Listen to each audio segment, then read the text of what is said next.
Number 1. New student. I grew up in a really small town. In a lot of ways, it's weird looking back on it, and it actually makes the story a bit more confusing. That is because, growing up in the school system that I did, not many new students were coming in and out of the school. By high school, just about everyone knew about everyone. That being the case, it was hard for people to hold secrets from one another. I'll come right out and let you know that I was not a very popular kid when I was growing up, or even in high school. I was pretty skinny while I was growing up, and I was smart. But apart from not being popular, I wasn't exactly unpopular either. I kinda grew into my frame when I was in high school, and I did have some friends, so I wasn't really the bully type. During my senior year in high school, I had one of the strangest experiences of my entire life. The entire time that I was in school, most people just accepted the fact that I was the smartest kid and the hardest worker. In junior high, if I would ever sit by an underachiever, I would be the student they pressured to copy off of. And more often than not, I would just let them do it. As long as if they were caught, it looked like I was not aware what was going on. So a couple of months into my senior year, a new student transferred into the senior class. He was from LA, and his family moved to our area for his dad's job. It was a huge adjustment for him, moving from the city to moving to a small rural area. Our school was really small too, not a lot of students compared to what he was used to. We'll call him Kyle, even though that was not his first name.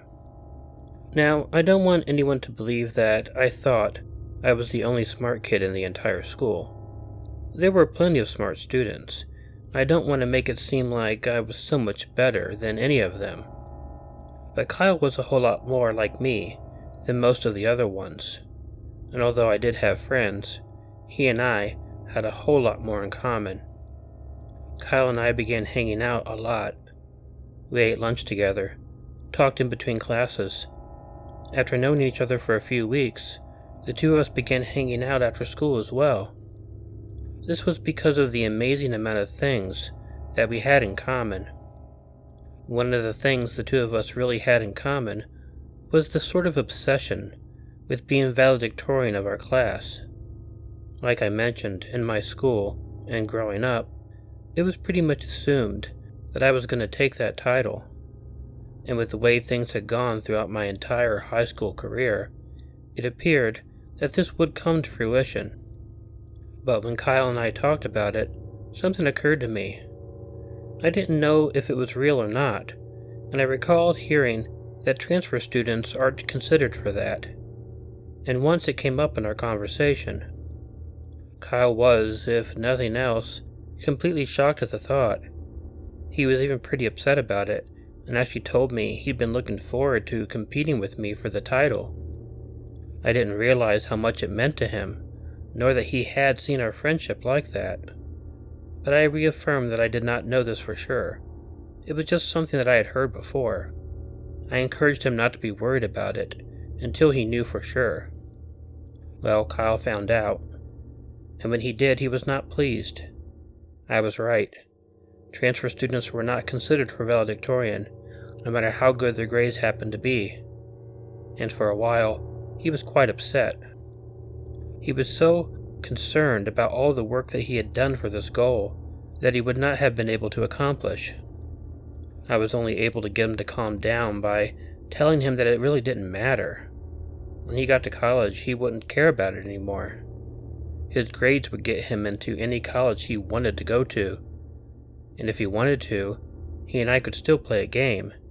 We would just compete against one another in a friendly sort of way. After that, Kyle and I went back to doing what we had done before. We were friends, and it was great. When graduation time and final grades came, Kyle did slightly better than I did in one class. I got an A, and he got an A+. So we actually won our little competition that we had with each other. And if a transfer student could be valedictorian, Kyle would have been it. Fortunately, though, he didn't seem upset about it at all. Afterwards, Kyle developed this obsession with going for hikes. It wasn't something he had expressed interest in before graduation, but we would often explore the wooded area around our home. He wanted to go camping out there too, but I was never wanting to do that. One night, Kyle was sleeping over at my house. While we were sleeping, I was woke up by a terrible noise. Panicking, I waited for my eyes to adjust to the light. When they did, I noticed the most horrifying thing I'd ever seen. Kyle was stabbing himself in the leg, over and over again, with what looked like a pen. He had not noticed that I woke up, so I pretended that I was still asleep. I guess I should have tried checking on him or something, but I was too freaked out to do anything.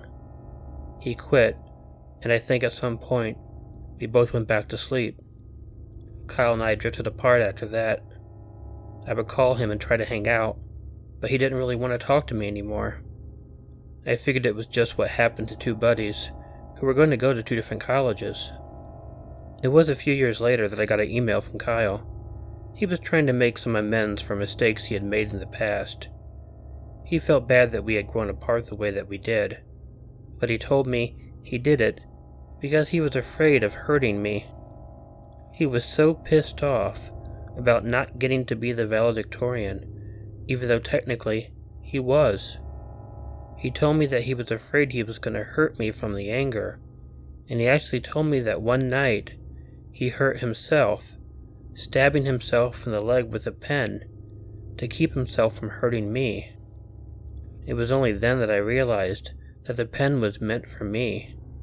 Although I appreciated him hurting himself over me, and then avoiding me to keep from hurting me, I was also worried about the mental state he had been in at the time. It also got me to thinking about all those hiking trips, and his insistence on wanting to camp out. Was he thinking about hurting me when we were out there?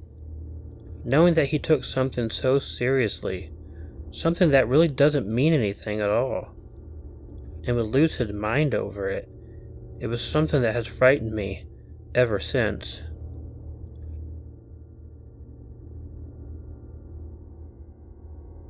Number 2. Truck. Every now and then, you just get really unlucky. And there was this one time when I got really unlucky. It's the opposite of whatever serendipity is. I grew up in West Virginia. My parents owned a house that was not in the mountains really, but definitely a rural and hilly area. My dad had a job that kept him in Charleston a whole lot, so my mom and I didn't see him that often. My mom never worked, and both she and I had some really bad social anxiety. This caused me to miss a lot of school when I was younger, but not so much when I got to high school. This was in the early 2000s, so goth kids were not exactly a rarity, and I wasn't really a goth. I did the whole black clothes, bought clothes at Hot Topic, and even was allowed to get a couple of facial piercings when I was a teenager. But being that I went to school in the area that I did, people thought I was goth, and I got picked on a bit for it. You couple that with the fact that I wasn't always in school, and people just thought I was weird and a bit of a freak. I had not been in school for a few days, and my sleeping was screwed up. And sort of like when one thing piles on to the next thing, that just made things more difficult, and I missed a lot more days in school. So one night I woke up around 10 p.m. You know when you're not used to being awake all night, you're getting up that late? Getting up that late can really do a number on you. It can make you really messed up and uncomfortable. And I really felt like I needed to get out of the house and get around a bit. So I decided to go for a late night walk. I mentioned before that we lived in a rural and hilly area. The roads were all gravel too, and they generally made for really peaceful walks right under the moonlight. It wasn't something I did often, but that's why I mentioned the opposite of serendipity. The very fact that I didn't do this very often, but when I did, something bad had to happen. When I was walking along the road, uphill at that moment, I heard the unmistakable sound of some vehicle behind me coming up the road. I was a bit worried at first, just because it was dark, and there wasn't enough room on the road. If the vehicle turned really fast on its way around a curve, I stood a really good chance of getting hit. I jumped off to the side of the road, onto the little bit of area that was there for me to be there. And as I did, a pickup truck drove by me, and it drove by me pretty fast. I didn't even think anyone in the vehicle noticed me at first, or maybe at all. I was lucky to have gotten off the road in time, so I didn't get hit. I went back to walking after the truck went by. I figured it would be the only vehicle I was likely to come across that night. But a few minutes later, I heard the sound of a vehicle on the gravel road again. However, this time, it was coming from uphill and going downhill. Although this time it seemed to be going much faster.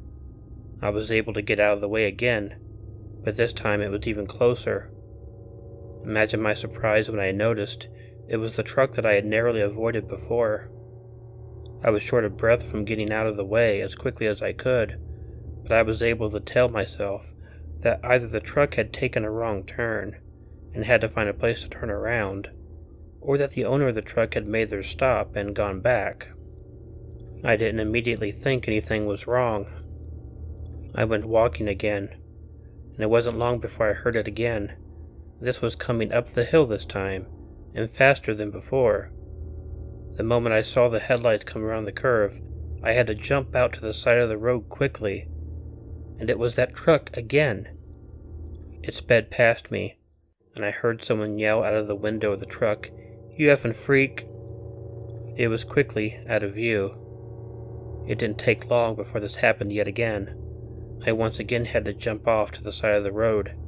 This time they yelled, "We're gonna kill you, you effing homo!" I thought I knew the voice, but I couldn't be sure, and now I was very alarmed. I didn't even get back on the road. I was confident that the truck would come back, and that these assholes were hoping they were going to hit me. I waited until the car came by again, and I was freaked when it did. I was panicking and wondering how I was going to get out of this. This had to be someone I knew from school, and it seemed like they were trying to torture me. It was when the truck came by once again that I had to wonder what I could do to get away from all this, and there was only one thing I could think of. I would have to try and get down the side of the hill. It was steep, though, and covered with vegetation, so it was probably just as dangerous as it would be if I stayed where I was. The truck was coming down the hill, and I decided I would run down the side of the hill once it passed me. I told you how thin those roads were, and how dangerously fast it was going. Whoever was yelling at me was still doing it, but they got caught off guard when they tried to turn the corner a lot sharper than they should have. I heard this horrible screeching noise, and then watched as the truck skidded in the gravel, and then drove off the side of the hill. It didn't go too far when it hit a tree, though. I wasn't sure what to do next. But then I saw someone getting out of the passenger side door and the driver's side door. So they were in an accident, but they didn't die or anything. So what did I do? I ran down the hill, stayed on the road. I ran, and I did not stop running until I was off that hill. When I was closer to my home, I walked the rest of the way. I placed an anonymous call to the police about the accident, and yeah, I did find out who it was, and it was a couple of guys who gave me a rough time at school. And unfortunately, they didn't learn anything from the incident. They kept picking on me afterwards.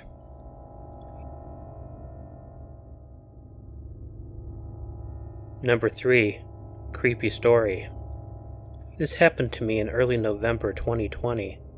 I have not shared this story with anyone. It's a bit creepy, and while it was happening, scary. I am a 50-year-old, middle-aged woman, 5'3" with a medium build. I do part-time delivery for DoorDash, way out in the western suburbs of Chicago. I am from Chicago, but I moved to a suburb of over 100,000 people several years ago. Where I delivered to was about 40 minutes west of that, and it is rural. I picked up a Walmart grocery order on a Friday. As the sun was beginning to set, I drove out to farm country. To my left was farmland, and right were trees and bushes. I listened to the map directions, and the automated voice said, "To your right." If the sun had set, I would have missed this rusty old mailbox at the edge of what turned out to be a winding gravel road. I could no longer see the main road. I was nestled in between a thicket of trees and bushes on both sides of this gravel road. I was a little weirded out by this. After a few minutes, I approached what I would call a plateau of gravel and dirt. It was a couple hundred or so feet wide. To its right was a ravine filled with trees and bushes. I don't know how deep it was, but I would have to turn around on the plateau to head back down the gravel road, so I was nervous about backing up and falling into the ravine. Oh, but what I first saw, as I pulled up to the clearing or the plateau, and freaked me out, was a carport with two rusted 1980s cars. One was a Toyota Camry, and the other a Mazda. On top of the carport was a 4 to 5 foot tall stone demon statue. On his head was a 1 to 2 foot tall dorsal fin. The statue was terrifying. I debated on leaving. However, I got out of my SUV and quickly unloaded it while keeping a lookout. The front of the house was on the side of the ravine. I was not going over there. There was an entrance of the carport to the back of the house. I did not go to that door either. Instead, I hurriedly placed the bags on the truck of the Toyota. I then called the customer via the DoorDash app to let them know where I placed their groceries. No answer. I then texted him. No response. I started my vehicle and began carefully to back up when the back door to the house opened. If you'd ever seen the Texas Chainsaw Massacre, Wrong Turn, or any deranged hillbilly movie, you know what the two men that walked out looked like. They walked out with a huge mastiff and stopped next to the Toyota and then just stared at me. The dog was barking and snarling, and they did not attempt to calm the dog down. They did not grab their bags, they just stared at me and did not move. My heart was racing, and I was sure I was going to back up into that ravine, trying to get the hell out of there, and it was getting darker. The expression on their faces was cold and scary. I put the car in drive and got on the gravel road. I peeked in the rearview mirror, and of course, they were still staring and not moving. Once I got to the main road, I raced down it. It took 15 minutes or so before I came across a gas station. I kept looking around for those guys and that dog as I pulled into the gas station. I called DoorDash support and told them about the creepy men. I know they couldn't do anything. I mean, they didn't harm me, they just scared me. I decided I would no longer do any deliveries in that region that possibly would send me off to the countryside ever again. Also, they sent me a belated text message that day. It read, "Thank you for the groceries."